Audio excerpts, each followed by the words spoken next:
Y déjenme decir una cosa un poco más, sin que se me ofendan algunos, y sin que se me echen encima al cuello otros. Sea la religión que usted tenga, otra vez, sea quien usted sea y sea la religión que usted tenga, cuando se presente a leer la palabra del Señor, léala precisamente con eso, con mansedumbre y con reverencia. Reverencia ante lo divino. Y agregaba Pedro y decía, ¿ante quién? Ante todo aquel que os demande razón. ¿De qué? De la esperanza que hay en vosotros.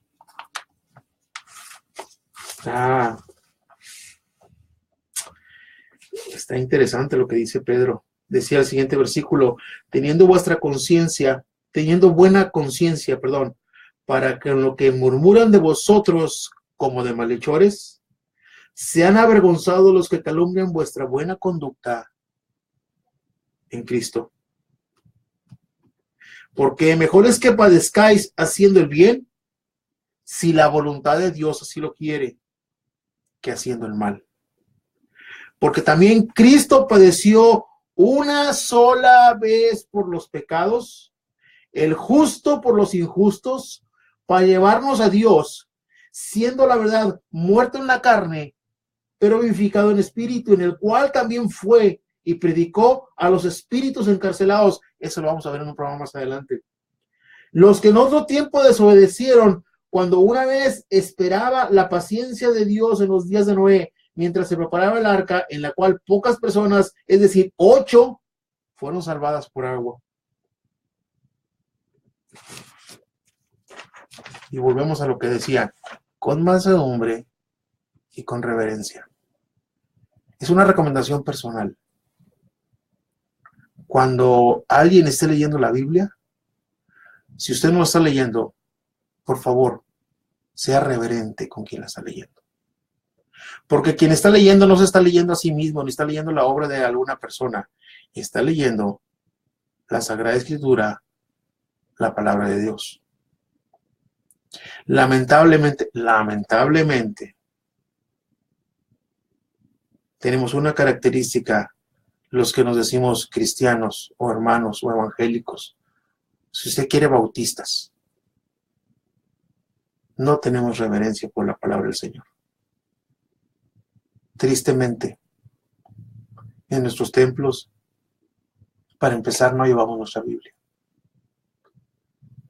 Y cuando la llevamos, no la abrimos.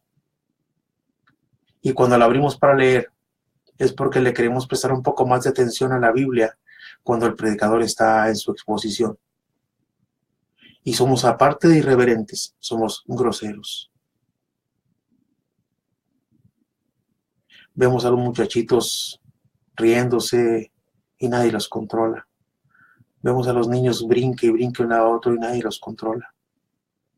Nosotros mismos estamos distraídos como adultos y nadie hace algo al respecto. Lo decía bien claro ahorita Pedro en esa exposición. Con mansedumbre y con reverencia. Quizás sea un camino muy elaborado para poder llegar a ese propósito de entender qué es lo que quiere decir con reverencia. Pero también es la única manera que he encontrado posible para poder entender el tamaño del Dios que predicamos. El Antiguo Testamento, veíamos ayer, la Biblia está dividida en 2 partes, Antiguo y Nuevo Testamento. El Antiguo Testamento es el nombre dado a las escrituras sagradas del pueblo de Israel.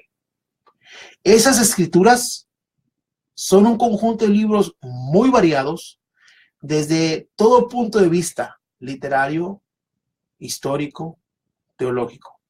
Ahora, quizá usted esté empezando a preguntarse, ok, ¿cómo nace entonces el Antiguo Testamento?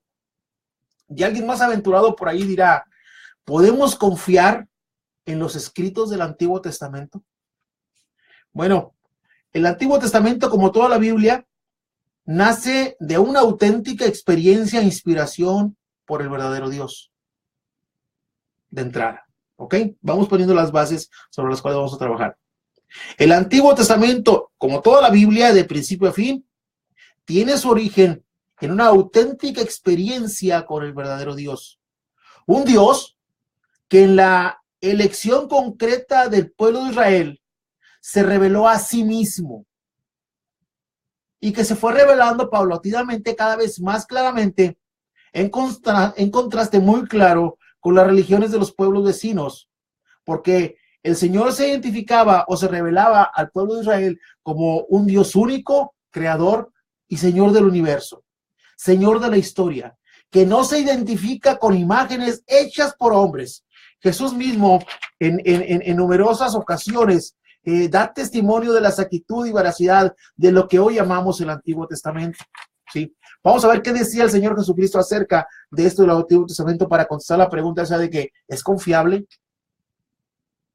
¿Debemos tomar en cuenta lo que dice el Antiguo Testamento, no nada más el Nuevo? Bueno, ¿qué decía el Señor Jesucristo de eso? Una cita bíblica, si usted la quiere notar, en Mateo capítulo 22, versículos 29, dice, el Señor Jesucristo decía, entonces Jesús respondiendo les dijo, erráis, ignorando las Escrituras y el poder de Dios. Déjenme recapitular un poquito. Estamos hablando, contestando la pregunta que alguien me hizo y por eso la estoy poniendo aquí al aire. ¿Es confiable el Antiguo Testamento? Bueno, la Biblia señala y dice esto. Y el mismo Señor Jesucristo en Mateo capítulo 22, versículo 29, está haciendo muy claramente cuando dice, erráis, ignorando las Escrituras y el poder de Dios. Marcos, el Evangelio escrito por Marcos, el capítulo 14, el versículo 49, dice así, cada día estaba con vosotros enseñando en el templo y no me prendisteis, pero es así para que se cumplan las Escrituras.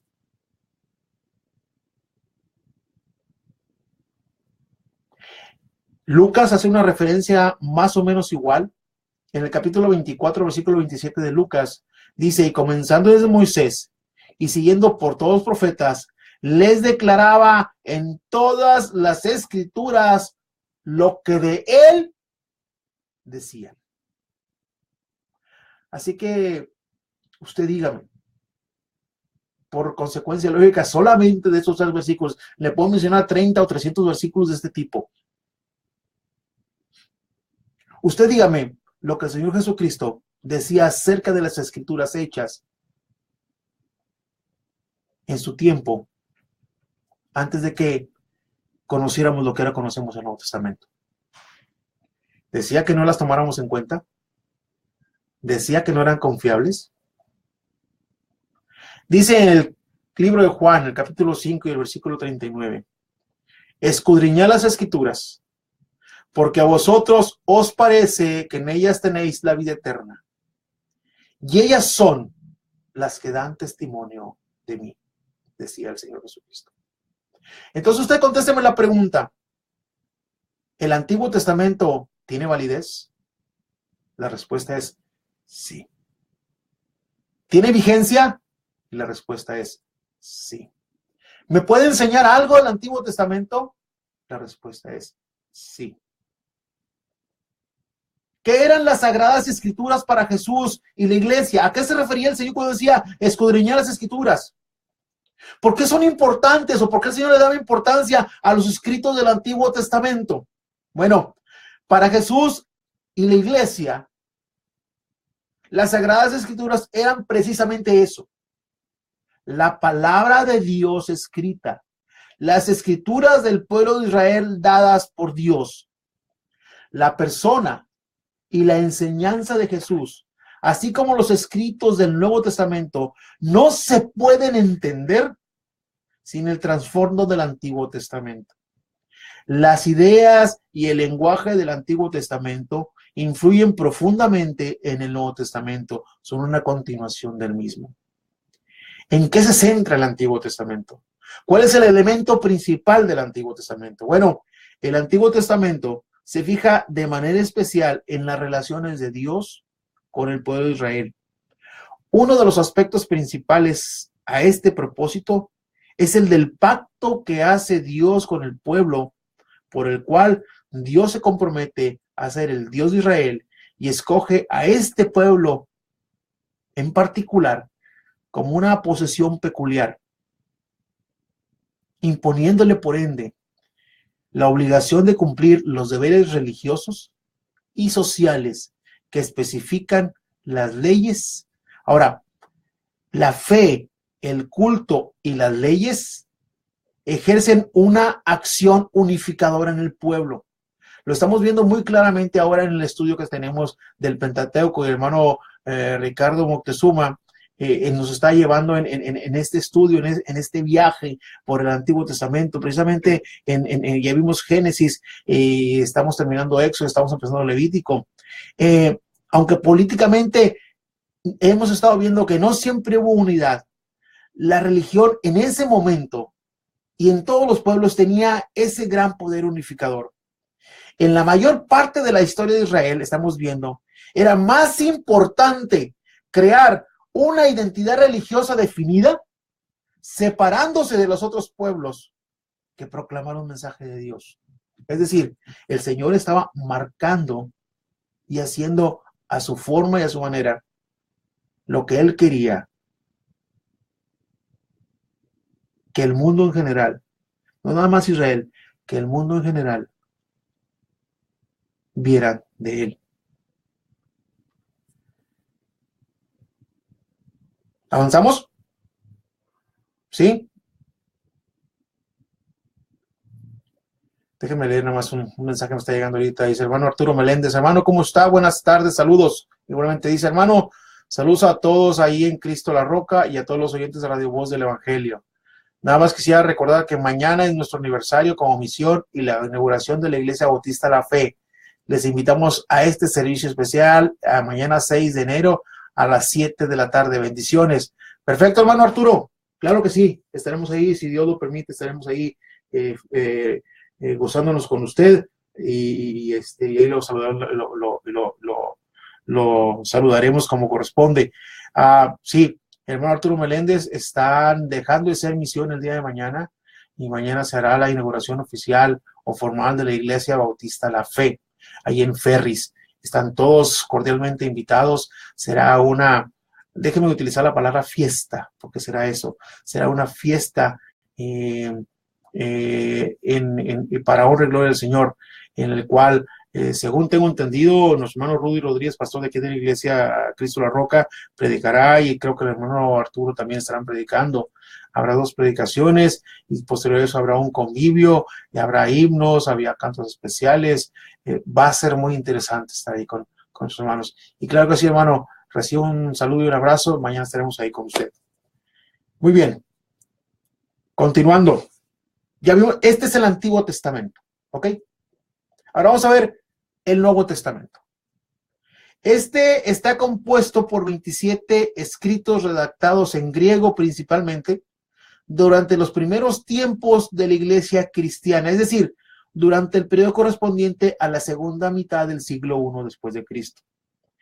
Estos escritos, de dimensiones y formas literarias muy distintas y muy diferentes, han sido considerados desde su origen como obras de autoridad religiosas superior a la de cualquier otro libro. Ha pasado infinidad de pruebas. Ha tenido las más diversas persecuciones, barbaries, incluso hasta masacres para erradicarla. Pero bien dice la palabra del Señor, el cielo y la tierra pasarán, pero mis palabras no pasarán.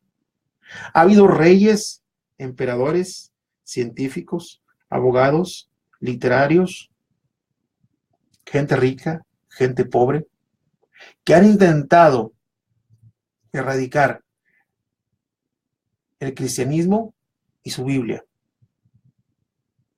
Déjenme les doy una noticia. Déjenme les digo algo. Han pasado poco más de 20 siglos que lo han intentado hacer. Y hasta ahorita, hasta este momento, a pesar de la sangre derramada, y me refiero no nada más al sacrificio del Señor, sino a la sangre derramada en estas persecuciones, no han podido. Y déjenme les doy otra noticia. La Biblia dice que no podrán.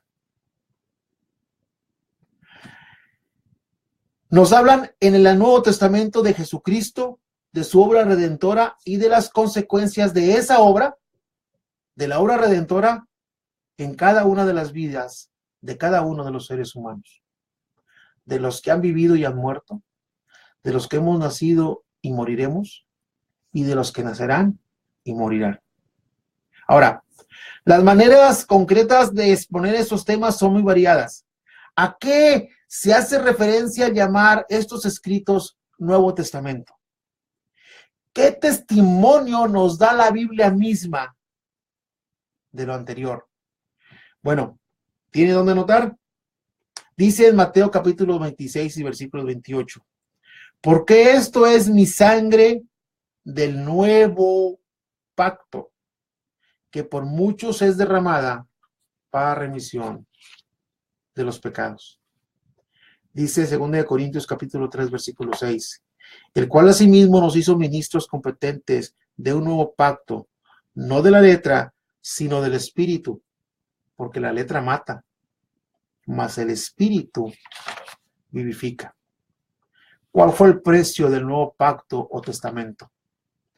Al llamar a estos escritos Nuevo Testamento, se hace referencia al pacto sellado entre Dios y la humanidad mediante la sangre de Cristo, como lo veíamos en Mateo 26, 28.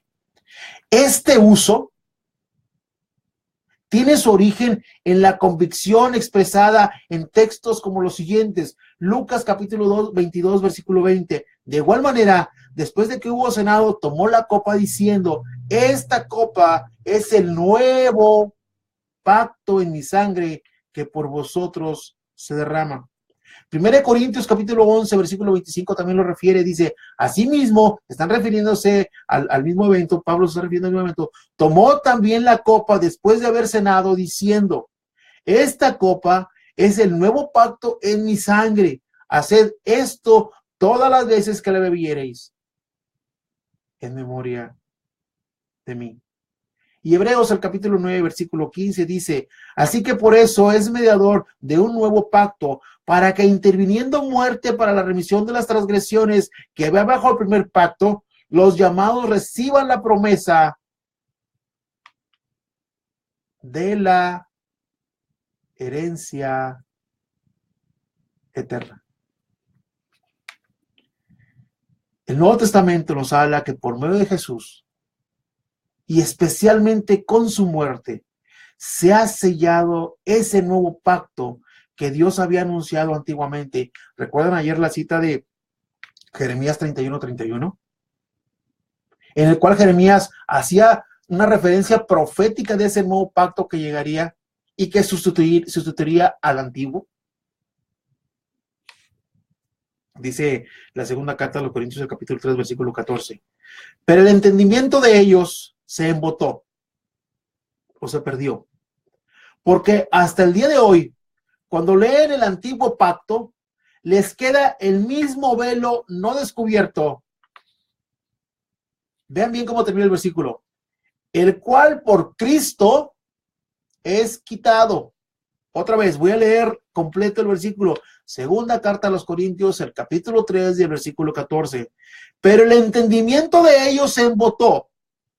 Porque hasta el día de hoy, cuando leen el antiguo pacto, les queda el mismo velo no descubierto, el cual por Cristo es quitado. Dice la carta a los Hebreos, el capítulo 8, versículo 13. Al decir, nuevo pacto, ha dado por viejo al primero, y lo que se da por viejo y se envejece está próximo a desaparecer. ¿Cuál es entonces el contenido y la finalidad del Nuevo Testamento? Bueno, el Nuevo Testamento está centrado en la persona, el ministerio y en la obra salvadora de Jesucristo. ¿sí? Este tema, por una parte, da unidad a los diversos libros que lo forman y por otra, lo distingue perfectamente del Antiguo Testamento. ¿Cuántos libros del Nuevo Testamento escribió Jesús? Me preguntaba una hermana hace 2 domingos. ¿Quiénes escribieron el Nuevo Testamento? Bueno, Jesús no redactó ninguno de los escritos del Nuevo Testamento, si eso es a lo que se refería o a lo que me preguntaba. Él no redactó ninguno de los escritos del Nuevo Testamento. Estos fueron redactados por aquellos que lo recibieron como el Mesías, como el enviado de Dios para realizar su obra de salvación en favor de la humanidad y a quienes Dios llamó para comunicar a otros el testimonio de su fe. ¿Contestada la pregunta? Bien. El Nuevo Testamento quiere expresar a todos, sin ambigüedades, sin problemas de interpretación, sin doble lectura de lo que se dice, simplemente el Nuevo Testamento quiere enseñarnos a todos quién es Jesús. Una manera de hacerlo es por medio de los títulos que le aplica. ¿Qué proclama el Nuevo Testamento entonces? ¿Cuál es el resultado de la obra salvadora de Jesús a la que me refería ahorita en las personas? ¿Cuál es la utilidad del Nuevo Testamento entonces para el cristiano? Bueno, el Nuevo Testamento proclama que Jesús, por su ministerio en la tierra, por su muerte y su resurrección y por su presencia activa y continua en el mundo, ha hecho presente el poder y el amor salvador de Dios. El Nuevo Testamento afirma contundentemente que esta obra salvadora de Dios por medio de Cristo realiza una transformación en la persona que lo recibe. Exige un cambio de vida, sí. Pide una respuesta de fe. Lleva a una vida de esperanza. Crea una comunidad de hermanos que se distinguen por practicar la justicia y por vivir en amor. Ese es el ideal. ¿No les suena eso, verdad? De que los hermanos de mi iglesia ni practican la justicia ni viven el amor. Bueno, eso es lo que se busca, porque el Nuevo Testamento es muy claro en ese sentido. El cristiano encuentra en el Nuevo Testamento los principios permanentes por los cuales puede regir su vida y su conducta en todo lugar. Ya me voy acercando a eso que les decía, que cuando leamos o escuchamos la palabra de Dios, se tiene que hacer con reverencia. Dice el libro de Mateo, el capítulo 22, versículos 34 al 40, lo voy a leer rápido, dice: entonces los fariseos, oyendo que había hecho callar a los saduceos, se juntaron a una. Les recuerdo que fariseos y saduceos eran grupos religiosos, políticos, que no se llevaban, que eran antagónicos uno al otro, que eran enemigos. De tal manera que cuando en Mateo se refiere a que los fariseos y saduceos se reunieron para algo, quiere decir que era muy importante para poder dejar sus diferencias de lado o sus intereses y negocios de lado y unirse en contra de eso. Bueno, el versículo 35 dice: y uno de ellos, intérprete de la ley, preguntó por tentarle diciendo, fíjense bien, fariseos y saduceos, grupos antagónicos, políticos, religiosos, se juntan. Y uno de ellos diciendo, maestro, ¿cuál es el gran mandamiento en la ley? Y Jesús le dijo, amarás al Señor tu Dios con todo tu corazón y con toda tu alma y con toda tu mente. Este es el primero y grande mandamiento, y el segundo es semejante. Amarás a tu prójimo como a ti mismo. De estos 2 mandamientos depende toda la ley y los profetas. El libro de Juan, capítulo 13, versículos 34-35 dice, un nuevo mandamiento os doy, que os améis unos a otros como yo os he amado, que también os améis unos a otros. En esto conocerán que todos sois mis discípulos, si tuviereis amor los unos con los otros. Dice Romanos capítulo 13, versículos 8 al 10. No debáis a nadie nada, sino el amaros unos a otros, porque el que ama al prójimo ha cumplido la ley. Versículo 9 dice, no adulterarás, no matarás, no hurtarás, no dirás falso testimonio, no codiciarás, y cualquier otro mandamiento en esta sentencia se resume. Amarás a tu prójimo como a ti mismo. Antiguo y Nuevo Testamento. ¿Contestadas las preguntas? Agradezco cada una de las preguntas que me hacen llegar de alguna manera. Son muy interesantes, nos dan una perspectiva distinta de lo que tenemos que tratar y de lo que tenemos que ver cuando hacemos una presentación de este tipo. Tanto el Antiguo como el Nuevo Testamento son esenciales y no se contradicen ni se contraponen. Por el contrario, se da seguimiento a cada una de las cosas. El mismo Señor Jesucristo decía, escudriñad las Escrituras. No nada más decía el Señor, no nada más lo que yo digo. Escudriña lo que está escrito, lo que Dios ha querido que permanezca y que pase a través del tiempo y que pueda llegar hasta los lugares en donde no tienes ni la más remota idea de que quizá esta señal y este programa de radio pueda ser retransmitido o esté llegando en este momento. Quiera Dios que podamos entender, quiera Dios que podamos comprender, quiera el Señor que podamos asimilar y hacer nuestras cada una de estas enseñanzas, cada una de estas revelaciones que el Señor de manera especial nos está haciendo a cada uno de nosotros. Quiera Dios que podamos entender. Moody decía en cierta ocasión, Dwight L. Moody decía, muchos hombres creen que la Biblia es un libro atrasado que ya pasó a la historia. Dicen que estaba bien para los tiempos remotos y que contiene algunas páginas históricas de interés, pero que no sirve para hoy, que vivimos en el siglo de las luces y hemos adelantado tanto que los hombres puedan andar perfectamente bien sin la Biblia. Lo mismo sería decir que el sol, que ha brillado tanto tiempo, que es ya tan viejo, que es una cosa atrasada. O que cuando un hombre construye una casa, ya no debe ponerle ventanas desde que hemos descubierto la luz eléctrica. Yo les aconsejo a quienes piensan que la Biblia es demasiado vieja y que está fuera de moda, que no pongan ventanas en sus casas, sino que alumbren a esta luz eléctrica, ya que lo que buscan es lo novedoso. Era contundente Moody cuando trataba de explicar. Para aquellos que dicen que la Biblia está fuera de tiempo, que ya eso no se necesita, mi hermano, mi amigo, no tengo más que decirle que Dios lo bendiga.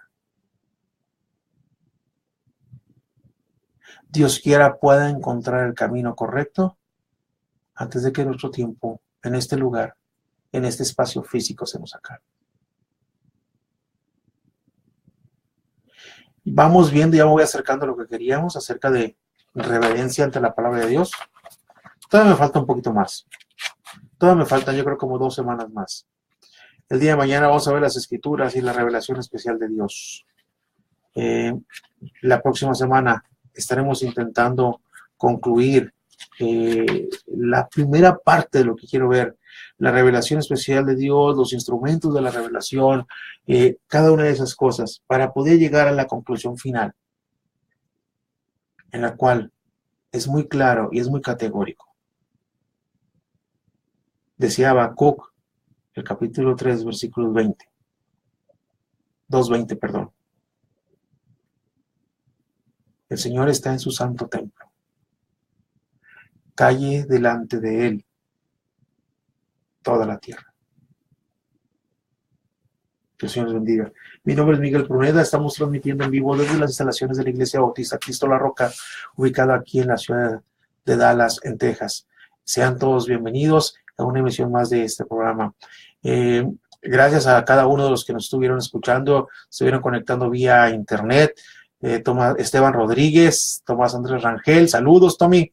Hermano Meléndez, Oscar Barbalena, Juan Hernández, Alfonso Horta, José Yepes, hermano Yepes, saludos, Aristides Matei, Beto Ronces, Eric Rivera y muchos más que estoy viendo aquí que están conectados y que están siguiéndonos a través de esta emisión Radio Voz del Evangelio. Vamos a orar. Les comunicamos que si Dios nos lo permite, el próximo lunes estaremos activando un formato, no sabemos cómo se va a llamar, porque eso lo hemos dejado al hermano Carlos Rosado, ese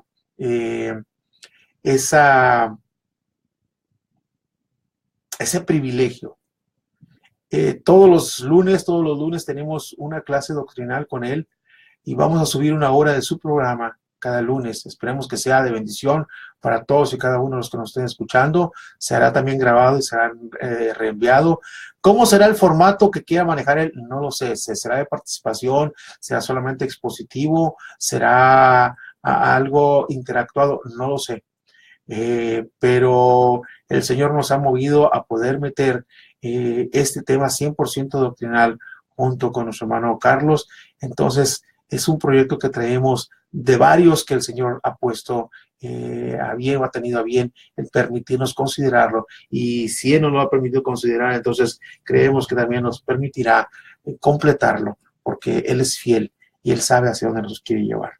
Entonces, sean todos bienvenidos nuevamente. Mi nombre es Miguel Pruneda, como lo dije hace rato. Nos veremos el día de mañana, si Dios lo permite. Vamos a orar. Amantísimo Padre, nuevamente gracias por cada una de las cosas que nos diste. Gracias por tu enseñanza. Gracias por ser tan claro. Y Señor, bendice cada una de las cosas que hagamos. ¿Por qué? Porque todo será para honra y gloria tuya. Cuídanos el resto de este día, esta noche. En el nombre de Cristo Jesús, tu Hijo y tu Salvador. Amén.